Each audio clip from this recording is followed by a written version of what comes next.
নমস্কাৰ বোলো সকলোকে পুনৰবাৰ টিকে মাইণ্ডৰ অন্য এটা ভিডিঅ'লৈ স্বাগতম জনাইছোঁ। আজি আপোনালোকৰ সকলোৰে বাবে প্ৰায় 4টাকৈ আজিৰ দিনটোৰ ভাল খবৰ লৈ আহিছোঁ। আজিৰ দিনটোৰ আপোনালোক সকলোৱে জানিব লগা 4টা ভাল খবৰ।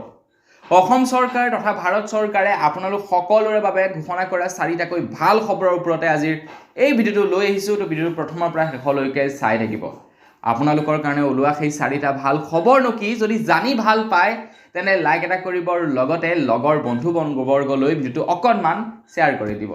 তো মই শ্ৰীপানী গগৈ, আপোনালোকে চাই আছে টিকে মাইণ্ড। আহক আৰম্ভ কৰোঁ আজিৰ ভিডিঅ'।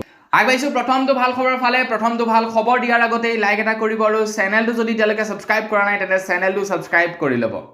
প্ৰথম খবৰটো ওলাইছে, ভাৰতৰ প্ৰধানমন্ত্ৰী নৰেন্দ্ৰ মোদী ডাঙৰীয়াদেৱে ঘোষণা কৰিছে যে আমি 1 লাখ চিকিৎসক নিযুক্তি দিম। মংগলদৈ প্ৰধানমন্ত্ৰী নৰেন্দ্ৰ মোদী ডাঙৰীয়াৰ বৃহৎ ঘোষণা।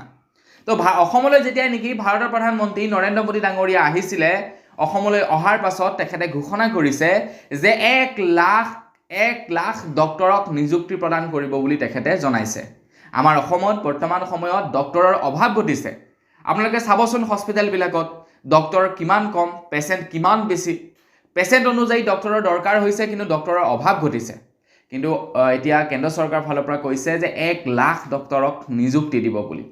এতিয়া অসম চৰকাৰেতো 1 লাখ চাকৰিয়ালক নিযুক্তি দিবলৈ 5 বছৰ লগাই দিলে।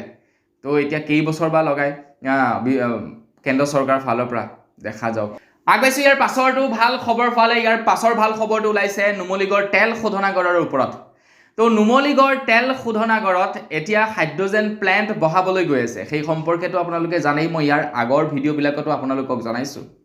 তাৰ উপৰিও এটা ভাল খবৰ ওলাইছে, নুমলীগড় তেল শোধনাগাৰক এতিয়া প্ৰত্যেক বছৰে 9 মিলিয়ন মেট্ৰিক টন তেল শোধন কৰিব পৰাকৈ এতিয়া কেপাচিটি বৃদ্ধি কৰিব বুলি জনাইছে।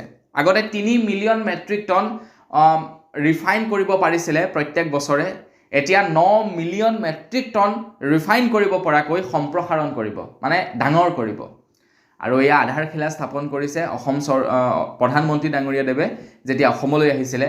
তো খুব সোনকালে ইয়াৰ কাম আৰম্ভও হ'ব। আগবাঢ়িছোঁ ইয়াৰ পাছৰটো ভাল খবৰ ফালে। যোৱাকালি বৰ বেয়াকৈ ভূমিকম্প দিলে, হয় নহয়? বৰ সাংঘাতিককৈ এটা জোকাৰণি মাৰিছিলে কিন্তু। আৰু সেই ভূমিকম্পৰ উৎপত্তি আমাৰ অসমেই আছিলে। অসমতে উৎপত্তি হৈ 160 কিলোমিটাৰলৈকে সম্প্ৰসাৰণ হয় এই ভূমিকম্প। যেনে নাগালেণ্ড পায়গৈ, যেনে মণিপুৰ পায়গৈ, যেনে মিজোৰাম পায়গৈ, যেনে আপোনাৰ ভূটান পায়গৈ, যেনে আপোনাৰ অৰুণাচল প্ৰদেশ এই ভূমিকম্পই পায়গৈ। আৰু অসমত বহু জেগাত বহু ক্ষয়ক্ষতি হৈছে। এগৰাকী মহিলাৰ মৃত্যু হৈছে যোৱাকালি ভূমিকম্পৰ ফলত। এতিয়া ভূমিকম্পৰ আগজাননীটো ঘপকেনে দিব নোৱাৰি, বা ভূমিকম্পৰ পৰা ৰক্ষা পাবৰ কাৰণেতো ঘপকেনে যিহেতু আহে, তো কেতিয়া কি হৈ যায় তাৰ কোনো ঠিক নাই। কিন্তু আপোনালোকৰ তাতো যদি কেতিয়াবা কিবা কাৰণত ভূমিকম্পৰ ফলত ক্ষয়ক্ষতি হয়, আপোনালোকে এতিয়া আমাৰ অসমৰ দুৰ্যোগ ব্যৱস্থাপনাক কল কৰি ইনফৰ্ম কৰিব পাৰিব। নাম্বাৰ কেইটামান মুকলি কৰিছে। নাম্বাৰ কেইটা হৈছে 1079 1070 9401 044617।